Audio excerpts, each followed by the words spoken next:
There is a version of you that is already dead. You just haven't buried it yet. You keep waking up to the same morning, the same weight in your chest, the same face in the mirror that you've learned to look past rather than look at. And somewhere, deep beneath the noise of your life, you already know the truth.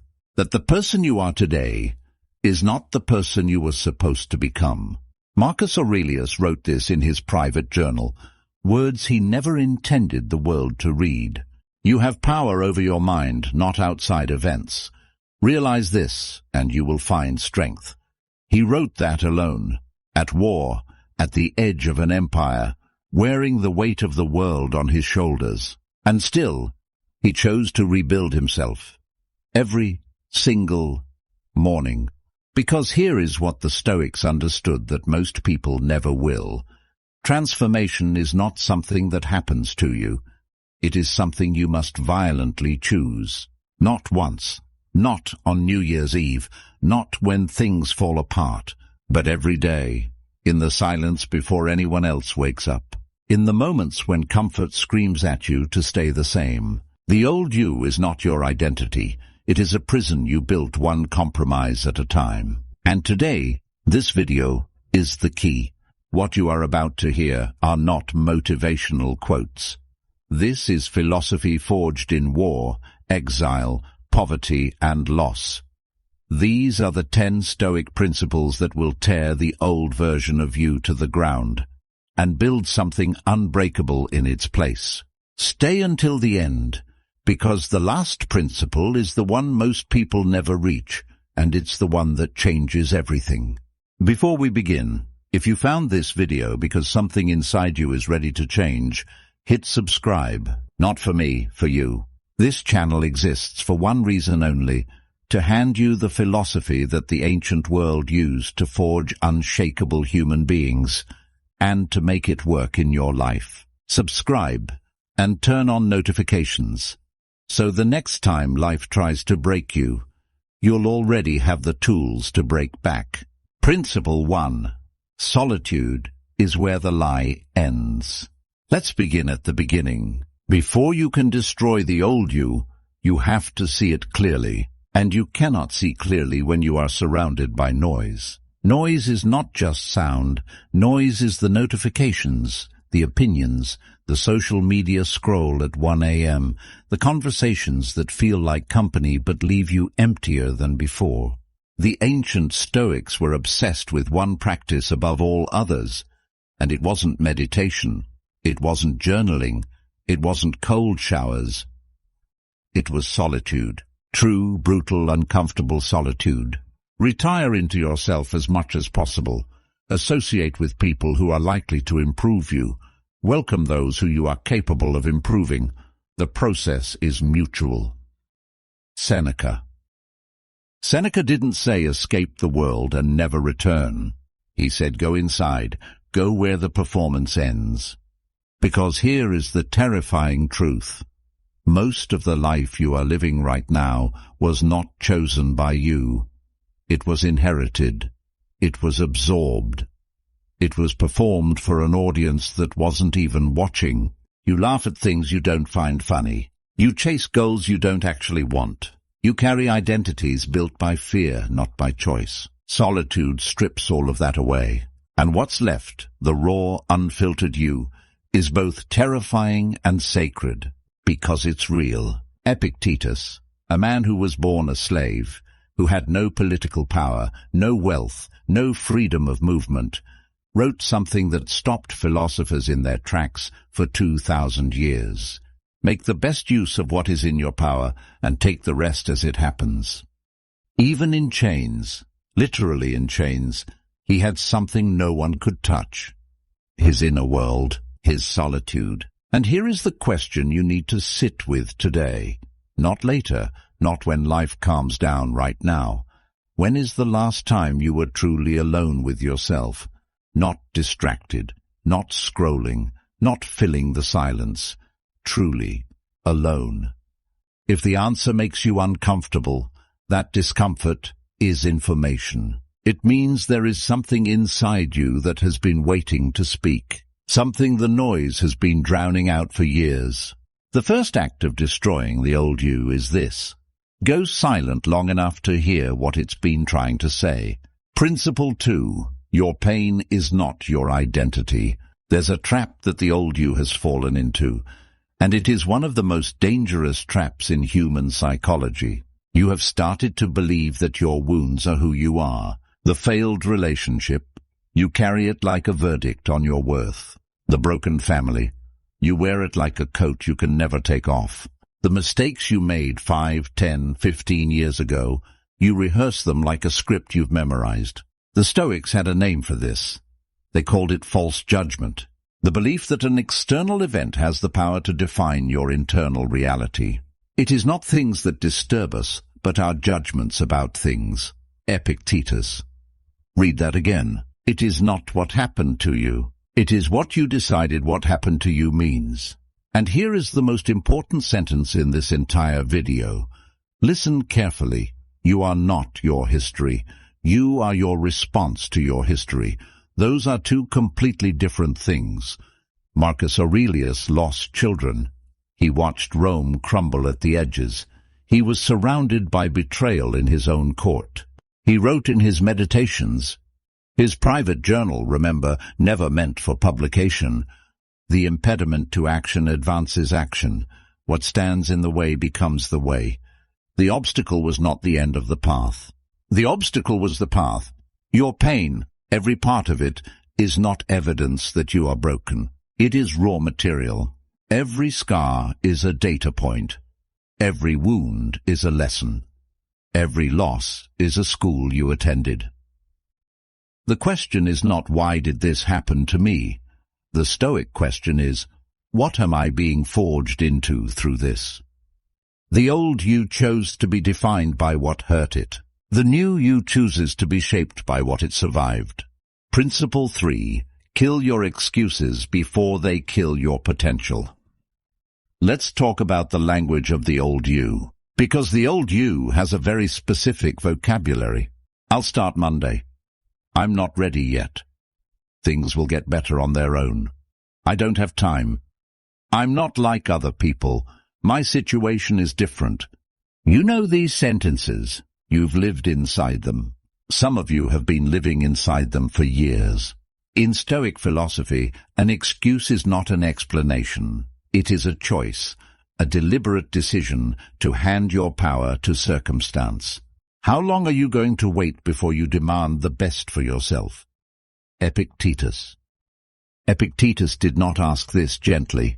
He asked it the way a doctor asks about a wound you've been ignoring for years, with urgency, with frustration, with love, because the excuse is not protecting you. The excuse is the mechanism by which the old you keeps the new you locked in a room with no windows.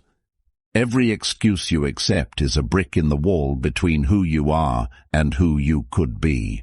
The Stoics practiced what they called premeditatio malorum, the premeditation of evils.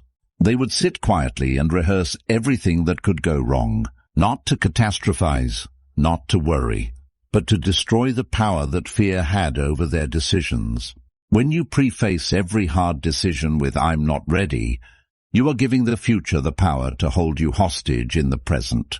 The Stoic answer is simple and it is brutal. You will never be ready. Start anyway, because readiness is not a feeling you wait for. Readiness is a feeling you build, through action, through repetition, through the deliberate choice to move before you feel safe doing so. Kill the excuse today, not metaphorically. Write it down, name it, and then refuse to let it speak for you one more time. Principle 4. Discipline is self-respect in action. Let's be honest about something. Motivation is a lie, not a harmless lie, a dangerous one, because motivation feels like a force you can count on. It arrives like lightning, bright, electric, overwhelming, and then it leaves. And when it leaves, if you have nothing else, you go back to who you were. First, say to yourself what you would be, and then do what you have to do. Epictetus. Not feel what you have to feel. Do what you have to do. The Stoics were the most disciplined thinkers in human history, not because they felt like it, because they understood something about the nature of identity that modern psychology is only now catching up to. You do not act according to who you are. You become who you are by how you act, every single day, especially on the days you don't feel like it. Marcus Aurelius woke before dawn every morning of his reign as emperor. He didn't need to. He was the most powerful man on earth. He could have slept until noon. He could have spent his days in pleasure. Instead, he wrote, he trained, he reflected, he prepared, not because it was easy, because it was who he had chosen to be. You could leave life right now. Let that determine what you do and say and think. Marcus Aurelius. That is the most disciplined sentence ever written. The reminder that time is not infinite, and therefore every moment of laziness is not just a lost hour. It is a vote against the version of yourself you said you wanted to become. Discipline is not punishment. Discipline is the highest form of self-respect. It is the declaration that you take your own life seriously, that you are not willing to let your moods decide your destiny. The new you is not built on inspiration. It is built in the dark, when no one is watching, when it would be so easy to stop. And you don't. Principle 5. Discomfort is the language of growth. The Stoics did something that people today find almost insane. They voluntarily made their lives harder. Seneca, one of the wealthiest men in Rome, would periodically live for days as if he were a poor man. He would eat simple food, wear rough clothes, sleep on a hard surface, not because he had to, because he was training. Set aside a certain number of days during which you shall be content with the scantiest and cheapest fare. Then ask yourself, is this the condition that I feared? Seneca. Do you understand what he was doing? He was removing the power that comfort had over his decisions. He was proving to himself that he could survive without the softness he'd grown used to. Because here is the psychological truth that the old you has been running from. Your comfort zone is not a safe place. It is a slow erosion. It is the place where potential goes to die quietly, without drama, without ceremony, just a slow fading of who you could have been. Every time you choose the comfortable option, every time you hit snooze, scroll instead of study, avoid instead of confront, you are reinforcing a neural pathway. You are teaching your brain, this is who we are, and the brain believes you. But the opposite is also true. Every time you choose the hard thing, the cold shower, the difficult conversation, the early morning, the terrifying first step, you are carving a new identity into your nervous system. Discomfort is not the enemy of growth. Discomfort is the signal that growth is happening. The burn in your muscles means they are changing. The awkwardness of a new skill means your brain is rewiring. The fear before a brave decision means you are operating beyond what the old you thought was possible. Seek it, deliberately, intentionally, because the new you is forged in the exact moments the old you would have run from. Principle 6. Master your inner narrative, or it will master you. There is a voice in your head. You know the one. It speaks in the second person. It says things like, "You're not good enough. You'll probably fail again. Who do you think you are? People like you don't change." And for most of your life, you have treated this voice as truth, as authority, as evidence. It is none of those things. It is the echo of every criticism you ever absorbed and decided to keep. People are disturbed not by the things which happen, but by the opinions about the things. Epictetus. The Stoics were obsessed with one question above all others. What is this really? Not what does it feel like? Not what am I afraid it means? What is it, objectively, actually, stripped of every story I have layered onto it? A failure is an event. It is not a sentence. Criticism is information. It is not a verdict. Fear is a signal. It is not a stop sign. Marcus Aurelius trained himself relentlessly in this practice. He called it seeing things as they are in their naked reality. When you wake up in the morning, tell yourself, the people I deal with today will be meddling, ungrateful, arrogant, dishonest, jealous, and surly. But I have seen the beauty of good and the ugliness of evil, and have recognized that the wrongdoer has a nature related to my own. Marcus Aurelius. He prepared. He named the thing. He removed its power to surprise him. The inner narrative of the old you is a script written in childhood, edited by fear, and rehearsed so many times it feels like fact. The work of the new you is to become the author, not the character. To rewrite what you tell yourself about who you are and what is possible.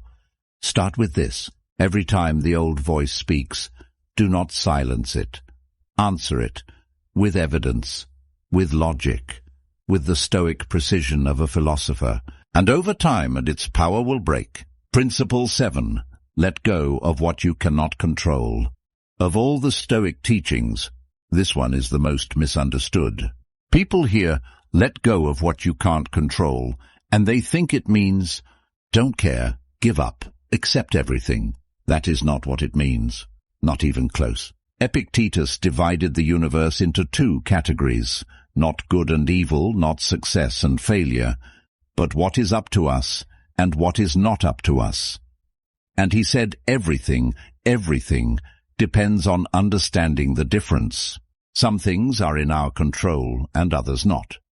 Things in our control are opinion, pursuit, desire, aversion, and, in a word, whatever are our own actions. Things not in our control are body, reputation, command, and, in one word, whatever are not our own actions. Epictetus, the Enchiridion. Your reputation, not in your control. Whether people like you, not in your control. The economy, the news, the behavior of others, not in your control. Your response, your effort, your values, your choices, entirely in your control. The old you exhausted itself, fighting things it could never change, obsessing over what people thought, losing sleep over outcomes already in motion, spending emotional energy on storms it could not stop. And all of that energy, every ounce of it, was stolen from the one place it could have made an actual difference. You. The new you makes a radical decision. I will pour every drop of my energy into what I can actually change. Myself, my choices, my character. And I will release with dignity everything I cannot. This is not passivity. This is the most active, courageous, intelligent decision a human being can make. Because when you stop bleeding energy on the uncontrollable, something extraordinary happens. You become formidable. You become calm in chaos.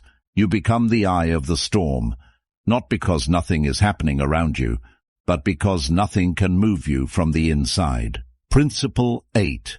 The people around you are shaping your destiny. You need to hear this, even if it is uncomfortable, especially if it is uncomfortable. The people you spend the most time with are not just your social circle. They are the architects of your future. Their standards become your standards. Their excuses become your excuses. Their ceiling becomes your ceiling. Associate with people who are likely to improve you. Welcome those who you are capable of improving. The process is mutual, for men learn while they teach. Seneca. Seneca chose his company the way a craftsman chooses his tools, deliberately, with purpose, because he understood that proximity is one of the most powerful forces shaping human identity. And here is the part no one wants to say out loud. Some people in your life are not bad people. They are not your enemies. They do not wish you harm, but they are, quietly, invisibly, without malice, keeping you small. Because the version of you they are comfortable with is the version that doesn't make them feel left behind. Your ambition makes them uncomfortable. Your discipline makes them feel judged. Your evolution makes them aware of their own stagnation. And so, unconsciously, they pull, with jokes about you changing, with subtle discouragement dressed as concern, with the gravity of shared history used as a reason to stay the same. You are allowed to love someone and still recognize that the relationship is keeping you from becoming who you need to be. Outgrowing people is not betrayal. It is not arrogance. It is the inevitable result of genuine transformation. You do not need their permission to evolve. You do not owe anyone an apology for refusing to stay small. Audit your circle, not with cruelty, with clarity, and begin building, slowly, intentionally, the environment that the new you requires to survive. Principle 9, Memento Mori, let death teach you how to live. The Stoics carried a thought with them everywhere they went, a thought that most modern people consider morbid.